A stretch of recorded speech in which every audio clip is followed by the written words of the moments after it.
circle, centers for Cousins, a shot, and he scores. Dylan Cousins makes it 3-0 Lethbridge here. Lyram going to take it coast to coast on a backhand, scores! To the blue line, Vandalese, that effort, tip, scores! Carson Folk is Mr. Teddy Bear! A deflection. He scores! It's over! It's over! Game 7, overtime, hero! Welcome to the WHL Podcast. I am Zach Hodder, the Manager of Player Development for the Western Hockey League, and your host for this week's episode. We got a pretty good show today. Not going to lie, I'm going to pat myself on the back a little bit. I have a very good interview. Thanks to Tara Slone from Sportsnet, the host of Hometown Hockey. And we're going to check in with Portland Winterhawks' third-round selection from the 2019 WHL Draft, Kyle Chyzowski, see what he's doing getting ready for the start of the Western Hockey League schedule on January 8th. But before all that, let's hop in to the news and notes.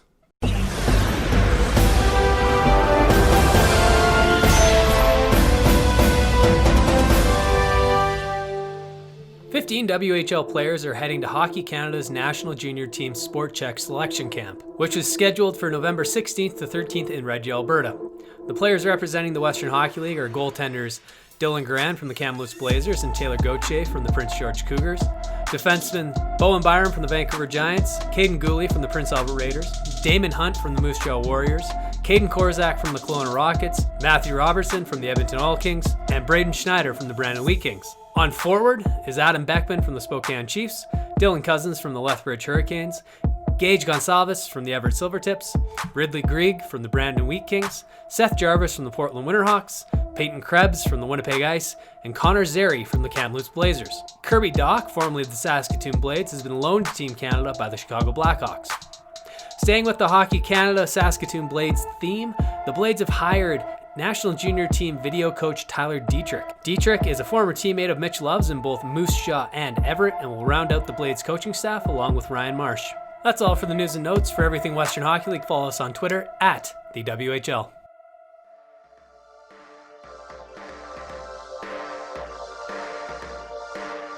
Our first conversation today is with the incredibly talented and multifaceted Tara Slone from Sportsnet. Hi, today I'm talking with Tara Slone, who is, of course, found her home really at Sportsnet, where she is currently the host of Hometown Hockey with Ron McLean. Tara, how have you been adjusting to this pandemic, and are you ready for Halloween tomorrow night?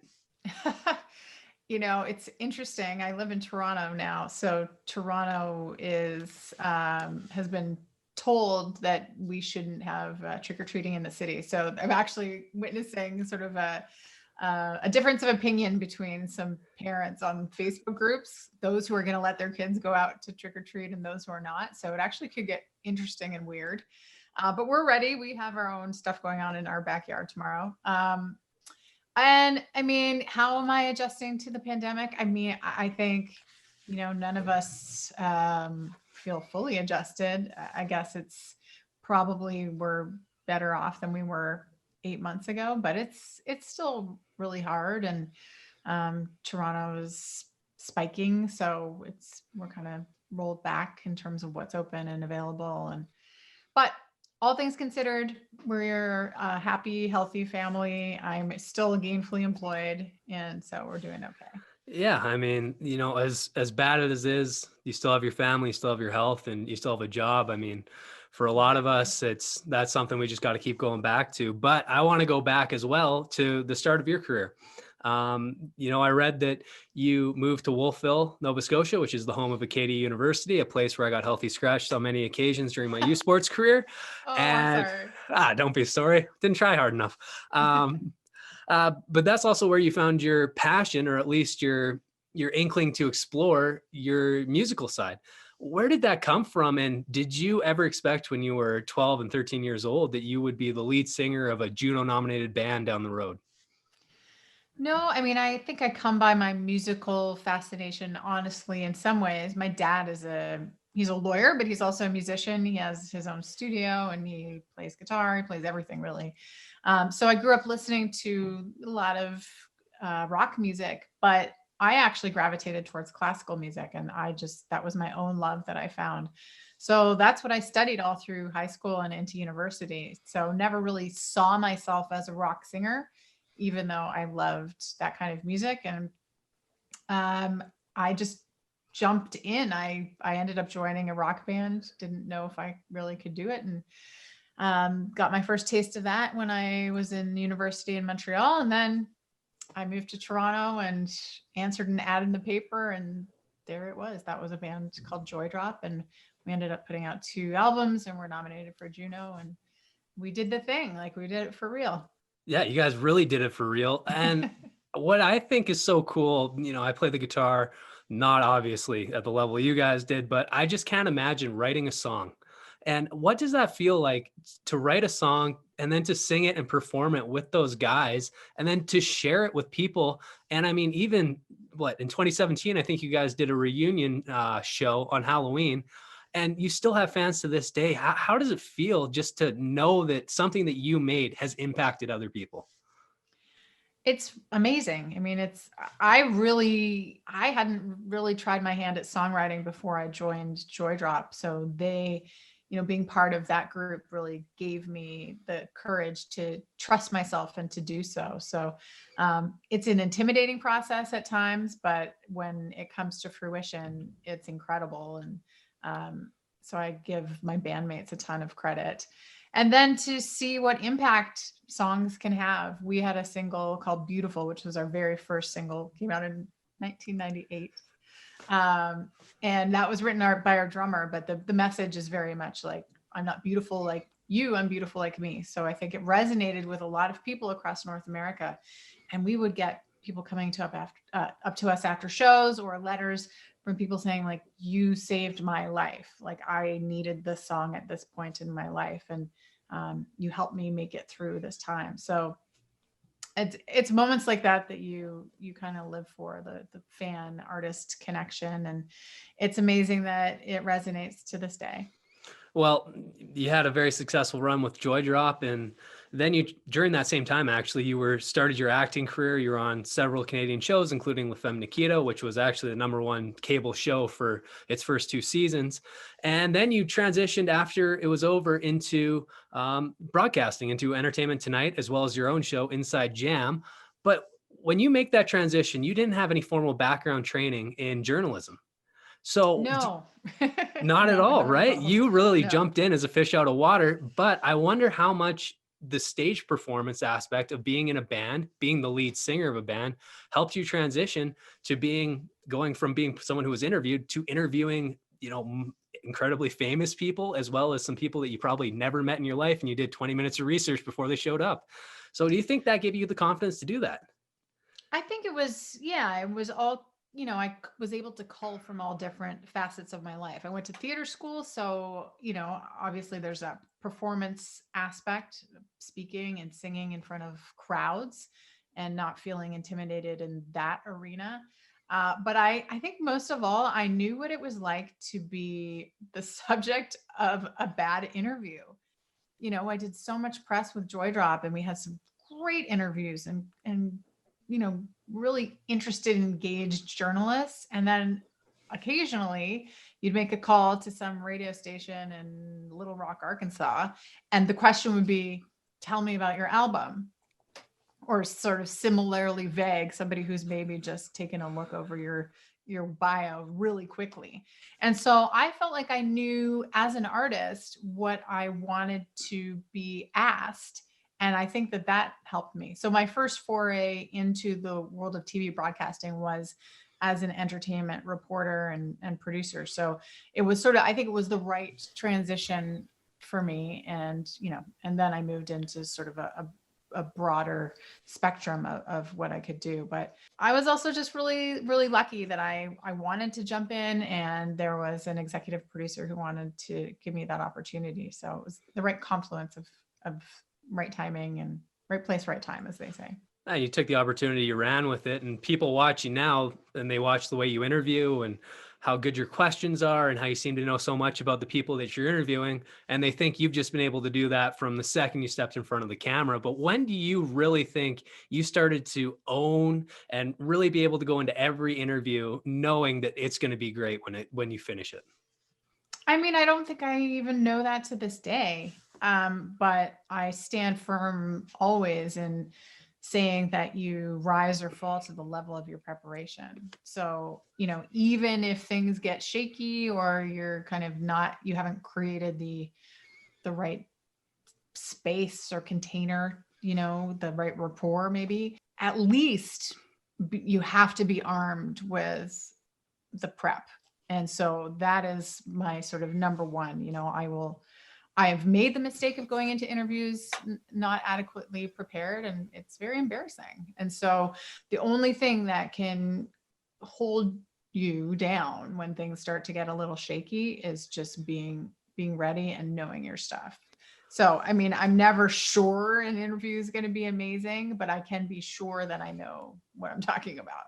What's funny is you're talking about the 5 P's: proper preparation prevents poor performance, knowing your audience, being prepared. But the next stage of your career in 2010, you moved to Calgary, where I read that you only knew 2 people in the entire city, and you became the host of CTV Breakfast Television here. Also, you had to wake up at 3 a.m. every morning for that show, which I'm sure was a complete shock to your system. It really was. Yeah. I guess 2 questions on that. Number 1, what was that first year on that show like? And number 2, why did you decide to make the choice to come out to Calgary? Well, like I said, I've been working in Toronto at this small station called Sun TV, and felt like I was ready for the next step. And I was presented with this opportunity. I knew, holding down a morning show is a big job. And it certainly, I don't think I would have ended up in a major market. I certainly couldn't have gotten that job in Toronto at that point in my career. So I had to take it. It was like, if I'm going to really move up the ranks and also learn on the job. I mean, I think there's no better training than working, on a marathon of a TV show with all the variables of live TV, right? So it's 3.5 hours of live television a day. So I couldn't say no. My husband is an Albertan, so he knew Calgary very well. So I didn't know anybody there, but he was familiar with the city. But it was really hard. My daughter was just 1. So I was going from a maternity leave year to, leaving her and getting in the car at 3:50 to be at work at 4 a.m. And it was a hell of an adjustment. It was very hard on me physically. I don't think I ever got used to the hours. And again, when you're learning on the job in front of a live audience, it's also hard. So I think I made lots of mistakes, and for sure people noticed at times, and some of the feedback was challenging, but I feel like I found my own voice there, and I really I loved it. I always wished it was brunch television, but I don't think I ever laughed as hard as I did on that show. You might have laughed a little bit because of the lack of sleep and just... Yeah, we're all goofy. We've all had like 15 cups of coffee. But we had a great rapport as a team on that show. And it's kind of becoming a theme in your career is you're willing to take risks. You're willing to try new things, because in 2014, Hometown Hockey started. You're there for the inaugural season with Ron MacLean. What is that first year like? And what is it like to be the host of a show that hasn't existed until you get there to be a part of it? Because there's no infrastructure to go back and look on. It's all on you to figure out the voice of the show and how you're going to present it. Well, really, the first year it was Ron's show. So I was brought in along with Jennifer Botterill, the Olympic gold medalist, as kind of a more peripheral role. We were more like reporters. So we would be out in the crowd talking to Eric Lindros, for instance. That was our very first show in London, Ontario. So I did about half of the shows in the first season, and I was still hosting the morning show in Calgary. So that screwed me right up, because I would, fly out to Regina or St. Catharines or wherever some of those locations were, kind of get on the normal schedule, fly back, take a day off, and then get back on the BT schedule. So, but it was really exciting. I mean, I threw my hat into the ring for that show specifically because I was interested in exactly what it was going to become, and knew that Ron is a passionate storyteller, and I felt like I really wanted to be a part of it. And so it happened very organically that I became the full-time co-host. I moved second season, I became a full-time sort of a semi-host. And then it was really the third season that I became full-time on the desk. What's interesting now is when I talk to people about hometown hockey, they see you as the face of the show and not Ron McLean. So it's kind of that transition Wow. where it's now and I'm not even saying that just to make you feel good. That's when I told my parents, I was like, oh, I'm interviewing Tara Slone. They were like, oh, she does the hometown hockey. And I was like, well, her and Ron McLean. And they were like, but her. But, through that, you've been to all across Canada. You have been to some beautiful places and you've been to some other places, but which has been the place that has pleasantly surprised you the most? Pleasantly surprised. Oh gosh. I mean, I think that it's always about the people, really. I mean, the geographical beauty is, there are certain places that are just like jaw dropping. Prince Rupert last year was shockingly gorgeous, but it shouldn't come as any surprise because it's coastal northern British Columbia, and it's a stunning part of the world. It's always about the people and the stories. And I think what's been the most surprising, it's not so much about the landscape, it's been about people's willingness to share their stories with us, but also trusting Ron and myself to be the ambassadors on behalf of Prince Rupert or wherever it is, and to tell the stories to the rest of the country. Like, that has been kind of this revelation, and I feel so much gratitude towards all of these people that we've met in all of these communities. And I would say another surprise, and I've been very vocal about this, is Ron and I both learned a lot about First Nations in Canada and Indigenous communities. And so for us also to have the opportunity to be in two First Nations in the last couple of seasons, that has also been an incredible growth experience and hopefully a learning experience for people who are watching.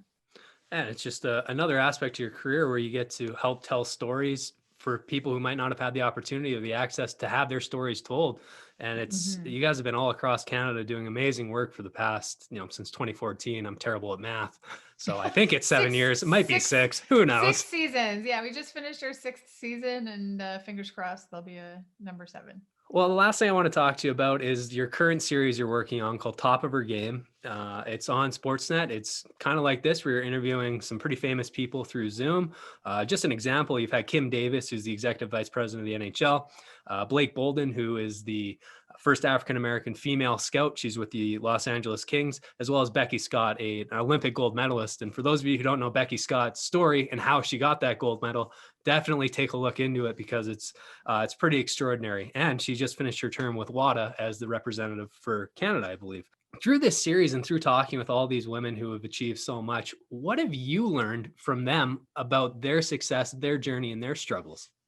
Well, I end every broadcast by asking them what advice they would give to a younger self. Unless they're like, we have a 9-year-old coming up, so I didn't ask her that. The surfer, right? No, we had a 16-year-old, 17-year-old surfer and a 10-year-old skateboarder. But in our upcoming episode, we have a 9-year-old WNBA reporter who will blow people's minds. She's oh my goodness. Most of our guests, we ask, what is your best advice to your younger self? And I would say most of the answers center around enjoying the journey, slowing down, paying attention to what's happening as things are unfolding. And, I have the same feeling about my earlier career. I wish that when I was doing the whole music thing and touring North America and playing 200 shows a year, I wish that I had taken more time to really absorb what was happening at the time. So it's just a really nice reminder that, even these wildly successful women like Kim Davis, like Steph McMahon and Charlotte Flair, like these women also wish that they had taken more time to stop and smell the roses. So I think it's just for any of us, we move very quickly. So it's nice to slow down. Life is long, even though it feels very quick. And that's great advice for everybody.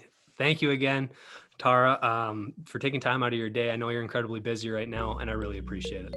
Oh, thank you for having me. I appreciate it also. A big thank you again to Tara Slone for taking time out of her day, as well as Corey Leonhardt from our office, who used to be her coworker on Hometown Hockey. Up next, we have Kyle Chyzowski from the Delta U18 prep team. He's a prospect of the Portland Winterhawks, and he's part of the Next Generation series we're doing, which just highlights and catches up with some prospects and some new players to the Western Hockey League that we expect to break into the league this season. So without further ado, Kyle Chyzowski. Wow. I am talking today with the 2019 third-round pick of the Portland Winterhawks. He went 58th overall. He's currently playing at Delta Hockey Academy on the U18 prep team. That is Kyle Chyzowski. Kyle, how has the start of this year been for you? Yeah, it's been good.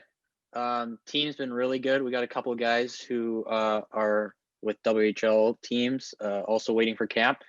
It's been a good start to the year. Obviously, we didn't know what was going on, so I think it worked out pretty well going back to Delta. Well, let's turn back time a little bit here. Let's go back to last season. You got your first chance to go to a Western Hockey League training camp. What was that like for you, getting to go down to Portland and get to see what the Winterhawks are all about? That was awesome. I always knew Portland had an awesome facility and a really good team, and the players there were first class, coaches first class, everything.